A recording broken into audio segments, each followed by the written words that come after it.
6월은 국가에서 정한 호국 보훈의 달입니다. 또 한국 교회는 6월을 바로 나라를 위해서 기도하는 달로 전국 모든 교회들이 주제를 정해놓고 나라를 위해서 기도하고 있습니다. 어제는 우리가 현충일로 지켰고 또 6월 10일은 민주항쟁기념일로 지키게 됩니다. 또 6.25 6월 25일은 전쟁기념일로 우리가 알고 있습니다. 그래서 6월 달에는 특별히 우리가 나라와 민족을 위해서 기도해야 될 그러한 이유들이 있는 것입니다. 오늘 본문 8절이 올해 6월에 우리 교회의 그러한 성구입니다. 각처에서 남자들이 분노와 다툼이 없이 거룩한 손을 들어 기도하기를 원하노라 라고 하는 이 말씀이 우리 6월에 우리 교회의 주제 성구입니다. 그래서 기도하는 손이 거룩한 손입니다. 할렐루야. 이 거룩한 손을 들어서 나라를 위해서 기도할 때 우리 나라의 모든 그러한 것들이 이제 형통하게 될 것이고 또 하나님이 들어서 세계 모든 민족을 살리는 민족으로 우리 민족을 사용하게 될 것입니다. 나라를 위해서 기도하는 일은 가장 큰 애국이다라고 이야기를 합니다. 기도하는 나라는 망하지 않는다라고 하는 말도 있습니다. 기도하는 교회와 성도가 있는 한 그 나라는 망하지 않는다라고 하는 말입니다. 존 낙스라고 하는 그러한 사람은 기도하는 한 사람은 기도하지 않는 한 민족보다 강하다라고 이렇게 존 낙스는 이야기했어요. 기도하는 한 사람이 얼마나 소중한가. 그 한 사람으로 인하여 바로 기도하지 않는 민족보다도 기도하는 그 한 사람이 더 강하다라고 이렇게 강조를 하고 있는 것입니다. 어느 목사님이 그런 이야기를 했습니다. 우리나라는 기도할 수밖에 없는 나라다. 왜냐하면은 우리나라의 모양을 땅 모양을 보면은 어떤 분들은 호랑이를 닮았다, 토끼를 닮았다라고 이야기하고 또 버선 같다. 버선 여러분 알죠? 요즘은 양말이지만은 옛날엔 버선이었어요. 버선 같다. 또 심지어는 새우 같다. 그리고 춤추는 기생 같다. 이런 이야기들도 나라의 그 땅의 모양을 보고 이야기를 합니다. 그러나 한 목사님이 바로 우리나라의 모양을 보니까 이것은 신발을 벗어놓고 기도하는 모습이다. 제주도는 신발이에요. 신발을 벗어놓고 손을 모아서 기도하는 모습이다 라고 이야기를 했어요. 그 생각을 하고 가만히 한국 지도를, 우리나라 지도를 보면은요, 진짜 기도하는 손 같은 느낌이 듭니다. 그리고 우리 신동아 그룹의 최순영 장로님은 63빌딩을 설계하면서 어떤 모양으로 63빌딩을 설계할까라고 하다가 기도하는 손을 생각했어요. 그래서 두 손을 모으고 기도하는 그러한 모습으로 63빌딩을 설계를 했습니다. 그래서 서울에 들어가다 보면은 수원에서 반드시 63빌딩 쪽을 보게 되는데 그것은 두 손을 모으고 기도하는 그러한 모습이다라고 하는 사실입니다. 이렇게 알게 모르게 많은 분들이 나라를 사랑하는 제일 조건으로 바로 나라를 위해서 기도하는 것이다 라고 이렇게 말씀을 하고 있는 것입니다. 오늘 디모데전서 2장 1절에도 그러므로 내가 첫째로 권하노니 모든 사람을 위하여 간구와 기도와 도구와 감사를 하되 라고 그랬어요. 여기에 몇 가지의 기도가 나오죠. 간구라고 하는 기도가 나옵니다. 이 간구는 특별한 그러한 애원을 의미하는 것입니다. 간절하게 애원하는 것을 우리는 간구라고 이야기합니다. 그리고 기도라고 하는 것은 일반적인 그러한 기도를 이야기합니다. 또 세 번째 보면 도고라고 나오죠. 이 도고라고 하는 것은 남을 위해 기도하는 중보 기도를 의미하는 것입니다. 다른 사람들을 위해서 기도하는 중보 기도를 우리가 도고다라고 이렇게 이야기를 합니다. 그럴 때 간구와 기도와 도구를 하되 어떻게 해야 되느냐? 감사하는 마음으로 해야 된다라고 말씀하고 있고요. 더욱이 바로 모든 사람을 위해서 기도해야 된다. 모든 사람을 위해서 기도해야 된다라고 말씀을 하고 있어요. 그러니까 우리가 생각하는 것처럼 내가 좋아하는 사람들만을 위해서 기도하고 또 미운 감정이 있는 사람들은 기도에서 빼놓는 것이 아니라 오늘 성경은 모든 사람을 위해서 기도하라 그랬어요. 그 사람들이 이 성경의 배경에 의하면은 유대인이든 이방인이든 헬라인이든 남자든 여자든 지혜로운 자든 배우지 못한 자든 부자든 가난한 자든 종이든 바로 주인이든 차별 없이 모든 사람들을 위해서 이 기도를 해야 된다라고 이렇게 말씀을 하고 있습니다. 그러면서 특별히 기도를 요청한 것이 무엇이냐? 임금들과 높은 지위에 있는 사람들을 위하여 기도하라. 모든 사람들을 위해서 기도하는데 특별히 우리가 기도해야 될 사람이 있다. 그 사람들은 누구냐면은 임금들과 높은 지위에 있는 사람들을 위해서 기도하라. 왜냐하면은 그 이유를 성경이 분명히 설명을 하고 있어요. 바로 그 큰 이유는요, 나라의 평안, 또 우리가 잘 살고 또 나라가 바로 이제 평안하기 위해서 하느냐? 아니에요. 사도 바울은 오늘 이 디모데전서에서 왜 우리가 임금들과 높은 지위에 있는 사람들을 위해서 기도해야 되느냐라고 하는 이 기도에 대해서 설명을 하면서 오늘 본문에서 이렇게 말씀을 하고 있는 거예요. 그 이유는 바로 믿음의 사람들이 평안하기 위해서요. 바로 믿음의 사람들이 신앙생활을 함에 있어서 평안하고 고요하게 하기 위해서 신앙생활을 잘 할 수 있는 환경과 여건을 위해서 그 임금들과 높은 지위에 있는 자들을 위하여 기도하라라고 이렇게 말씀을 하고 있어요. 그러니까 잘 살기 위해서 기도하라는 거 아니에요. 바로 우리가 바로 이 땅에서 잘 먹고 또 잘 살기 위해서 기도하라는 것이 아니라 바로 신앙생활에 어려움이 없도록 핍박이 없도록 고난이 없도록 우리의 신앙이 바로 이 고난과 핍박으로 인해서 바로 신앙을 포기하는 사람이 없도록 그들에게 믿음의 평안을 위해서 기도하라고 하는 그러한 내용이다라고 하는 사실을 우리가 기억을 해야 됩니다. 그러면은 구체적으로 우리가 나라와 민족을 위해서 무엇을 기도해야 되느냐라고 하는 거죠. 우리가 나라를 위해서 기도하는 것을 애국이다라고 말씀을 드렸어요.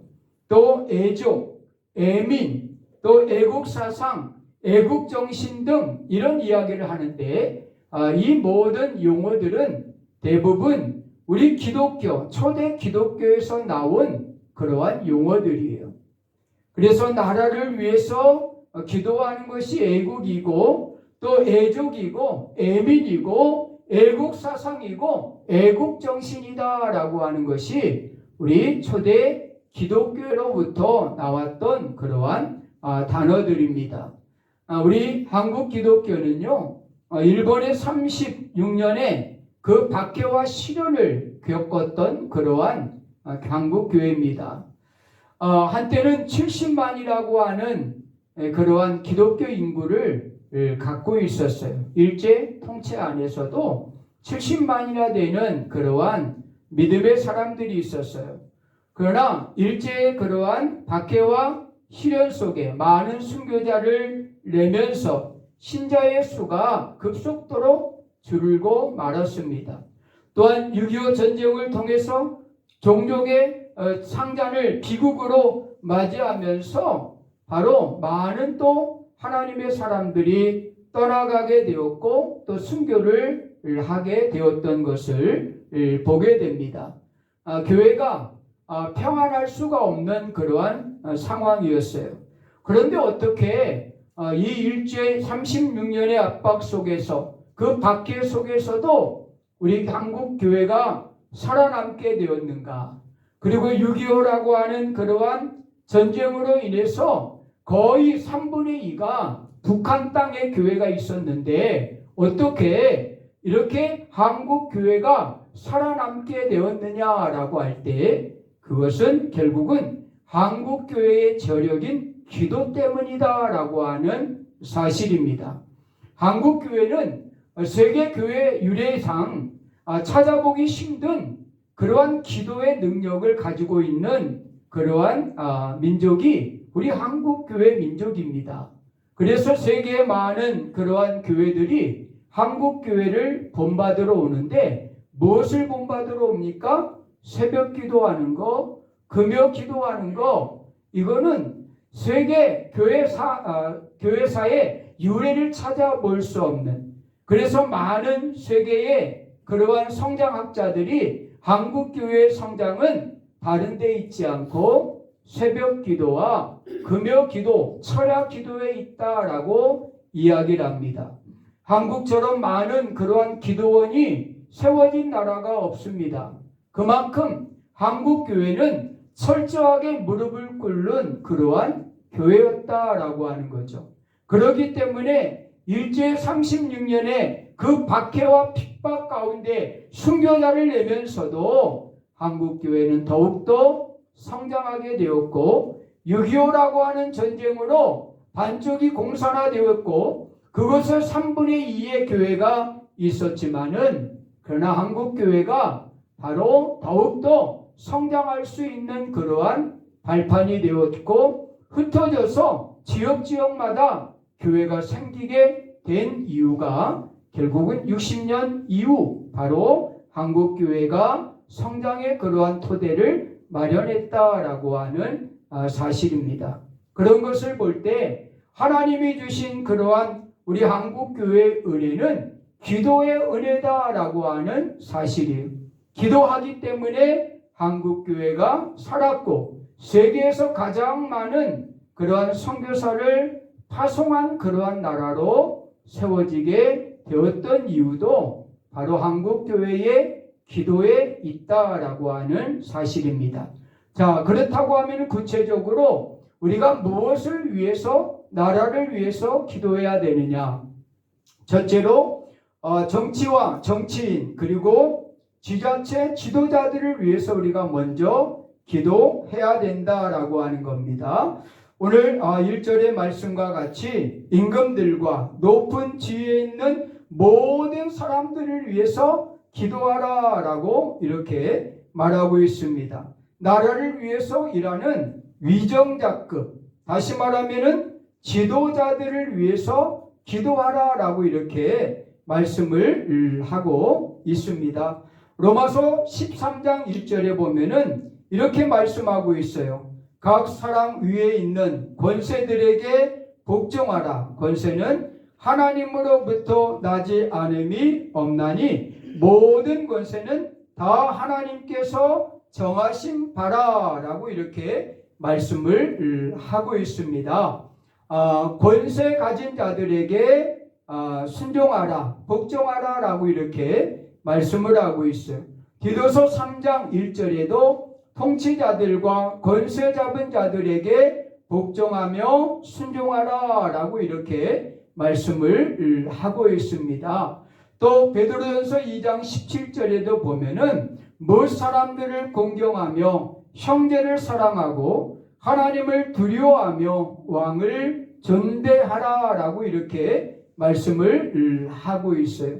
또 베드로전서 2장 14절서부터 15절에 보면은 바로 이 세상에서 악을 저지하고 선을 포장하기 위해서 하나님이 세운 방백들이기 때문에 그들에게 복종하라 라고 이렇게 말하고 있습니다. 이 초대교회의 이 말씀들은 여러분 어떻게 보면은요, 그 당시에 가장 이 초대교회를 박해하고 이 초대교회를 바로 많은 순교자를 내게 했던 사람들이 누굽니까? 바로 임금들이거든요. 바로 위정자들입니다. 그런데 우리가 생각할 때는 그들은 우리의 원수입니다. 초대교회로 보면은 그들은 원수들이에요. 그들의 생명을 앗아가고 그들을 핍박하는 그러한 사람들입니다. 그런데 초대교회의 그러한 사도들이나 제자들의 그러한 성경의 말씀을 보면은 도리어 그들에게 굴복하고 그들을 위해서 기도하라고 이렇게 당부를 하고 있습니다. 그것이 기독교 사상이고 기독교의 사랑이다라고 이렇게 말씀을 하고 있다라고 하는 거죠. 요즘에 우리의 가치관으로는 이해가 되지 않는 그러한 부분이죠. 그러나 바로 초대교회는 그들을 핍박하는 임금들, 또 위정자들, 지도자들을 위해서 기도하라고 성도들에게 당부했던 것을 우리가 보게 됩니다. 어떻게 보면은 이 초대교회를 지나서 중세로 오는 그러한 과정에서 몇 가지의 그러한 이 정치와 종교에 대한 그러한 관계가 나옵니다. 이 터툴리안이라고 하는 그러한 사람은 기독교가 황제를 위하여 그 장수와 안정된 통치와 안정된 가정과 충신과 신하로 의로운 백성과 평화로운 세계를 위해서 기도해야 된다라고 강조를 했습니다. 그러면서 타티아노스 황제에게 우리가 공물을 바치는 것이 옳은가라고 하는 이야기를 합니다. 그러면서 기꺼이 바치자. 지배자는 우리에게 봉사할 것과 예속할 것을 요구하는가? 그렇다고 하면은 봉사와 예속을 인정하자. 그러나 인간은 하나님으로부터 인간으로서 존경을 받아야 되고 참으로 인간이 숭배할 대상은 하나님뿐이라고 우리는 말해야 된다라고 이렇게 고백을 하고 있어요. 그것이 터툴리안이 바로 임금을 대하고 또한 그 치리자들을 대하는 그러한 자세에 대해서 이야기를 하고 있는 것을 우리가 보게 됩니다. 그렇다고 하면은 정치와 국가 그리고 종교와의 그러한 관계를 이렇게 세 가지로 우리가 나누어 볼 수가 있습니다. 첫째는 바로 에라스투스주의라고 하는 에라스투스가 주장한 주의가 있어요. 이 주의는 뭐냐면은 국가가 종교 위에 있다. 그래서 종교는 국가의 말을 들어야 된다. 그래서 황제가 바로 교황을 다스리고 교황은 황제 앞에 무릎을 꿇어야 된다라고 하는 그러한 주의예요. 16세기의 스위스의 내과 의사였던 토마스 에스트라스가 바로 주장한 그러한 내용입니다. 바로 국가 위에는 어느 누구도 군림할 수 없다. 그러므로 종교 또한 바로 국가 앞에 바로 예속되어야 된다라고 하는 주장을 하는 거죠. 이런 주장으로 만들어진 그러한 종교가 영국 성공회입니다. 그래서 성공회는 철저하게 국가의 그러한 지도를 받습니다. 그리고 국가 밑에 종교가 놓여 있습니다. 두 번째 주장은 신정 통치론을 주장하는 것입니다. 이것은 중세에 많이 이루어진 일이고 또 로마 가톨릭이 이 주장을 따르고 있습니다. 그것은 바로 국가 위에 종교가 있다라고 주장을 하는 것입니다. 그래서 황제도 교황 앞에 무릎을 꿇어야 된다라고 주장을 하는 거예요. 그래서 모든 통치는 종교로부터, 교황으로부터 이루어지고 바로 그 교황의 명령에 따라서 황제는 움직여야 된다라고 하는 통치 방식을 신정통치론이라고 이야기를 해요. 여기에 카톨릭이나 정교회나 이런 로마 카톨릭 같은 그러한 바로 이 카톨릭이 여기에 해당하는 그러한 종교입니다. 그래서 그들은 교황을 바로 어느 나라의 그러한 임금들, 대통령보다 더 높게 그들은 여깁니다. 그래서 바로 이 교황 체제를 그들은 무너뜨리지 않으려고 얼마나 노력을 하고 있는지 몰라요. 그럼 우리 개신교가 가지고 있는 국가와 종교 간의 그러한 관계는 어떠한 관계냐라고 할 때 바로 협력관계론이에요. 협력관계론이라고 하는 것은 우리나라 헌법 20조 1항과 2항에 보면은 이렇게 되어 있어요. 1항에 보면은 모든 국민은 종교의 자유를 가진다. 그리고 두 번째 항은 국교는 인정되지 아니하며 종교와 정치는 분리된다라고 그랬어요. 그래서 정교 분리 원칙을 주장합니다. 그것이 우리 개신교의 그러한 바로 모습이죠. 그래서 국가는 정치와 경제와 문화와 사회와 안보와 같은 문제들을 다루지고 그 다음에 종교는 이제 교회는 영적 문제들을 다루면서 서로가 다른 영역들을 다루어 가는 것입니다. 그리고 그 영역에 간섭하지 않는 것이 정교 분리 원칙이다라고 하는 사실입니다. 이것이 헌법 20조에 기록되어 있는 그러한 내용입니다. 그래서 성경은 이렇게 바로 국가와 종교 간의 그러한 관계를 바로 국가 위에 놓느냐 국가 밑에 놓느냐 이것이 중요한 것이 아니라 우리 개신교회는 협력관계로 정교 분리 원칙을 주장하면서 국가는 국가로서의 역할을 하는 것이고 또 교회는 교회로서의 그러한 역할을 하는 것입니다. 자, 그럼 교회가 국가를 위해서 할 수 있는 일이 뭐냐라고 이야기할 때 결국 바로 교회가 국가를 위해서 할 수 있는 일은 바로 국가를 위해서 기도해 주는 일이다라고 하는 사실입니다. 그래서 성경은 임금들과 높은 지위에 있는 모든 사람들을 위해서 기도하라고 바로 교회에게 말씀을 하고 있습니다. 그래서 우리들은 국가를 위해서 기도하되 정치를 위해서 기도하고 또 정치의 그러한 지도자들을 위해서 기도하고 또 새로운 그러한 지역을 이끌어갈 그러한 바로 지역 지자체장들을 위해서 우리가 기도해야 된다라고 하는 사실이에요. 두 번째 우리가 구체적으로 나라를 위해서 기도해야 될 것이 무엇이냐라고 할 때 두 번째는 기도의 제목입니다. 우리나라는 의로운 나라가 될 수 있도록 우리가 기도해야 된다라고 하는 사실이에요. 잠언 14장 34절에 보면은 공의는 나라를 영화롭게 하고 죄는 백성을 욕되게 하느니라 라고 이렇게 말씀을 하고 있어요. 바로 공의는 나라를 영화롭게 하지만은요 죄는 백성을 욕되게 한다라고 이렇게 말씀을 하고 있어요. 로마 제국이 기독교를 국교로 공인을 했어요.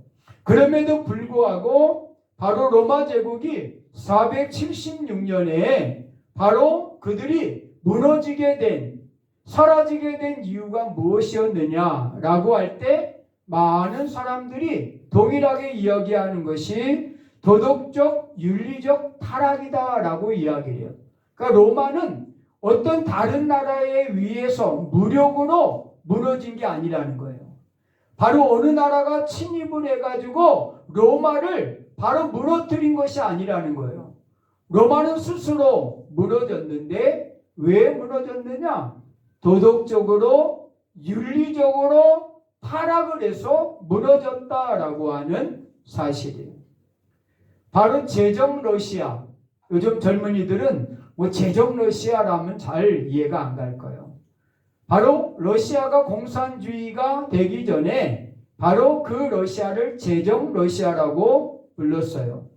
그 제정 러시아가 공산화된 러시아로 바뀌게 된 이유가 무엇이냐? 결국은 그 제정 러시아의 귀족들의 사치와 향락 때문에 결국은 레닌이라고 하는 그러한 사람이 바로 폭동을 일으키듯 공산주의 혁명을 일으킨 겁니다. 그런데 여기에 바로 많은 그러한 국민들이 동조했다는 거예요.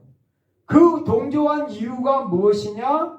그 제정 러시아의 귀족들의 사치와 향락, 그것으로 인하여 바로 레닌의 공산주의 혁명에 많은 국민들이 동조를 하게 되어서 제정 러시아가 결국은 멸망을 하게 되어지고 공산화되었던 그러한 이유가 여기에 있는 것입니다.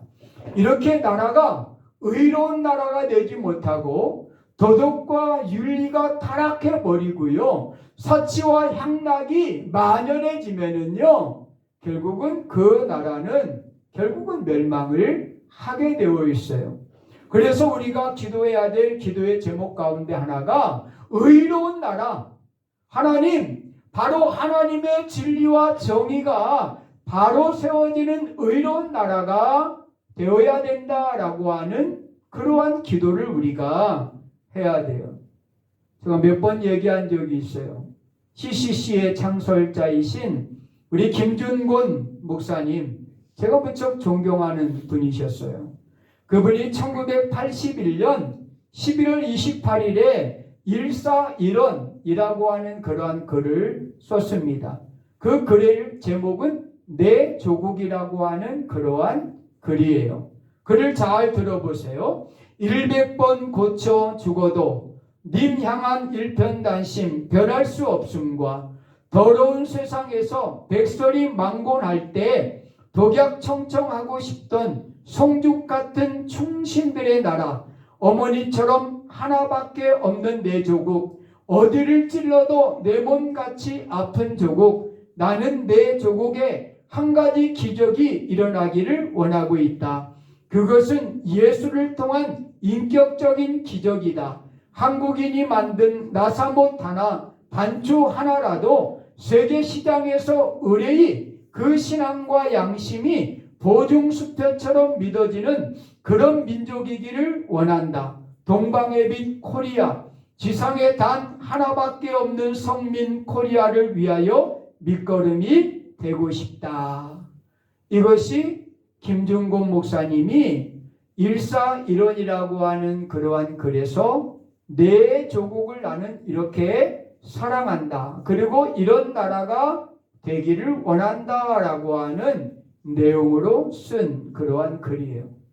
이 글은 지금도 많은 사람들의 가슴을 바로 울리고 있는 그러한 글이기도 합니다.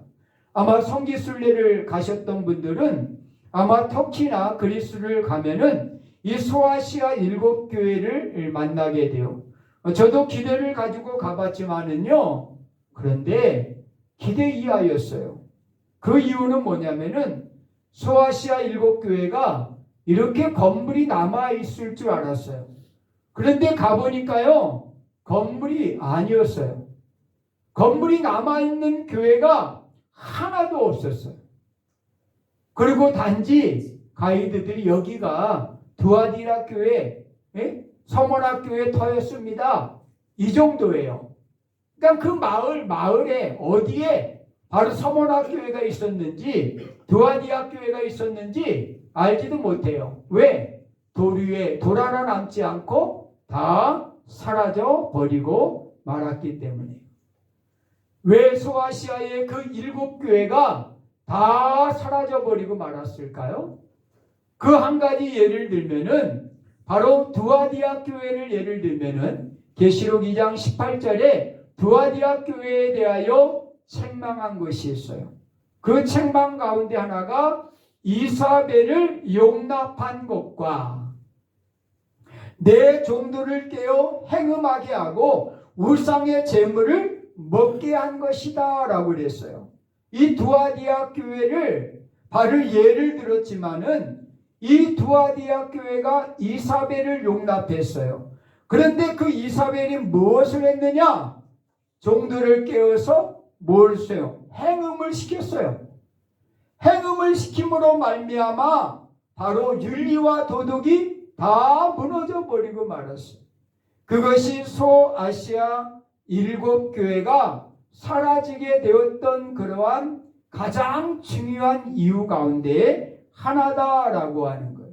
디모데후서 3장 10절에 보면은 내가 이것을 알라 말세의 고통의 때가 이르리니 사람들이 자기를 사랑하며 돈을 사랑하며 교만하며 회방하며 부모를 거역하며 절제하지 못하며 사나우며 선한 것을 좋아하며 쾌락을 사랑하는 것을 하나님 사랑하는 것보다 더하도다 그랬어요. 여기에 가장 포인트가 뭔지 아십니까?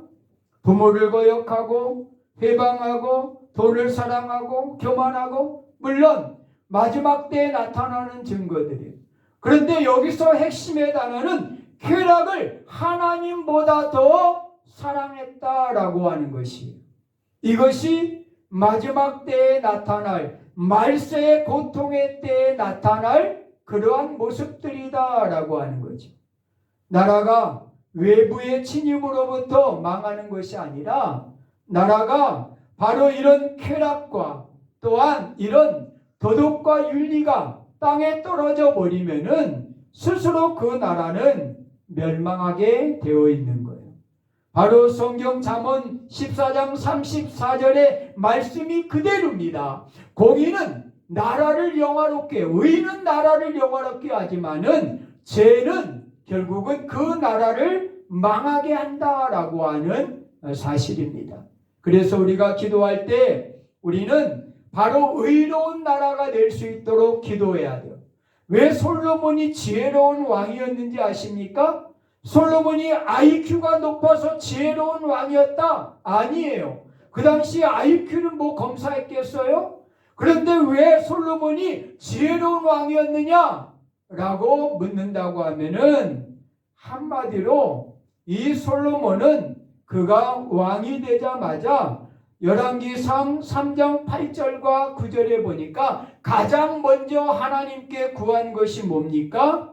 바로 백성들을 선악을 분별할 수 있는 그러한 재판을 할 수 있도록 자기에게 지혜를 달라고 구한 거예요. 그 지혜가 뭐냐면은 의입니다. 바로 선악을 분별할 수 있는 백성들의 선악을 분별할 수 있는 의를 내게 달라고 바로 이 솔로몬은 하나님 앞에 일천번제를 드리며 기도한 거예요. 하나님이 그것을 어떻게 보셨어요? 주의 마음에 든지라. 바로 의를 구하고 출발하는 이 솔로몬을 하나님은 자기의 마음에 들었다라고 이렇게 말씀을 하고 있는 거예요.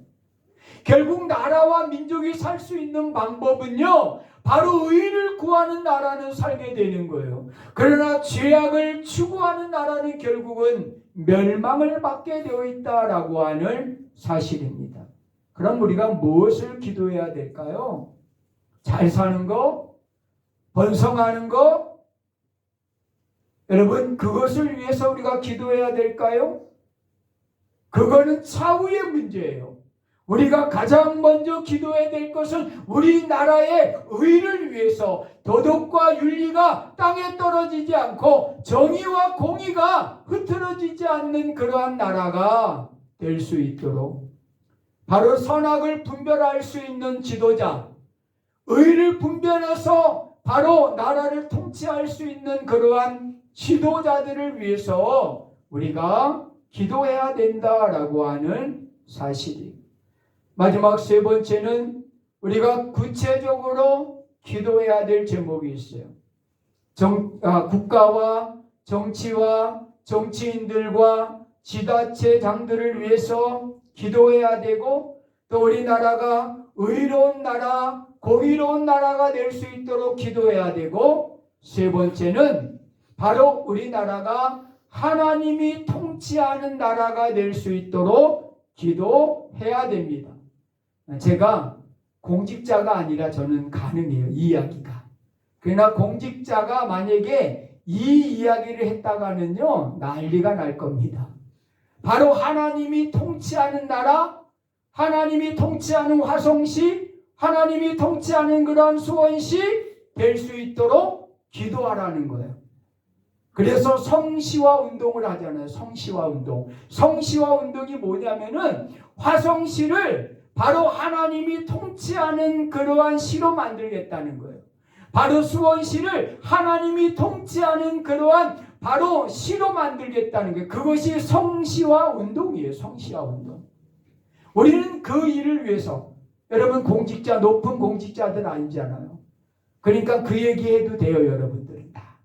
우리 화성시를 하나님이 통치하는 그러한 화성시가 되게 해달라고, 수원시가 하나님이 다스리는 수원시가 되게 해달라고 여러분 목소리 높여서 기도해도 괜찮아요. 여러분들은 높은 공직자가 아니니까. 바로 우리나라가 바로 하나님이 통치하는 나라가 될 수 있도록 기도해야 돼요. 오바다 1장 21절에 보니까 구원자들이 시온산에 올라서 바로 에서의 산을 심판하리니 나라가 여호와께 속하리라 그랬어요. 나라가 여호와께 속하리라. 바로 구원자들이 시온산에 올라서 바로 에서의 산을 심판하리니 하나님의 나라, 이 나라가 여호와께 속할 것이다 라고 이렇게 말씀을 하고 있습니다. 우리의 최종적인 기도의 목적은 우리나라가 하나님 나라에 속하는 거예요. 하나님이 통치하는 그러한 나라가 되는 것입니다. 그것이 우리의 바로 최고의 그러한 소원이에요. 하나님, 우리나라가 하나님이 통치하는 신정국가가 될 수 있도록, 하나님이 통치하는 그러한 우리 화성시 수원시가 될 수 있도록, 하나님이 통치하는 그러한 우리의 가정이 될 수 있도록 우리가 기도해야 돼요. 메시아의 44번 할렐루야라고 하는 거 여러분 잘 알지죠? 우리 교회에서도 한번 성가대가 이 할렐루야를 축소해서 한번 한 적이 있잖아요. 이 할렐루야를 부를 때 마지막 이 할렐루야에 다 일어서잖아요. 그것이 관례예요. 다 일어서는 거예요. 그런데 그 할렐루야에 가장 많이 나오는 그러한 단어가 뭡니까? 바로 여호와께서 하나님이 다스리신다. 하나님이, 전능의 하나님이 다스리신다. 전능의 하나님이 다스리신다. 그게 계속 반복되는 것이 바로 이 메시아 할렐루야예요. 바로 전능의 하나님이 다스리신다. 전능의 하나님이 다스리신다. 그 내용이 어디서 왔냐면은 요한계시록에서 바로 온 거예요. 바로 이 메시아 핸델이 이 요한계시록을 읽으면서 바로 주님의 마음을 바로 읽게 돼요. 그러면서 그가 이 메시아를 쓰게 되는 거죠. 바로 계시록 11장 15절에 보면은 세상 나라가 우리 주와 그의 그리스도 나라가 되어 그가 세세토록 왕노릇 하리로다. 계시록 19장 6절에 보면은 할렐루야, 주 우리 하나님 곧 전능하신 이가 통치하시도다. 우리가 즐거워하고 크게 기뻐하며 그에게 영광을 돌리세. 계시록 19장 16절에 보면은 그 옷과 다리에 이름을 쓴 것이 있으니 만왕의 왕이요 만주의 주시라 하더이다 라고 하면서 바로 여호와께서 다스리신다. 바로 여호와께서 다스리신다. 권능의 주가 다스리신다 라고 하는 그 놀라운 은혜를 핸델이 받고 바로 이 메시아 할렐루야를 쓰게 되었다라고 하는 사실입니다. 우리나라가 하나님께 속한 나라가 될 수 있도록 기도해야 돼요. 하나님이 통치하는 그러한 나라가 될 수 있도록 기도해야 돼요. 그리고 하나님께 드려지는 그러한 나라가 될 수 있도록 기도해야 돼요.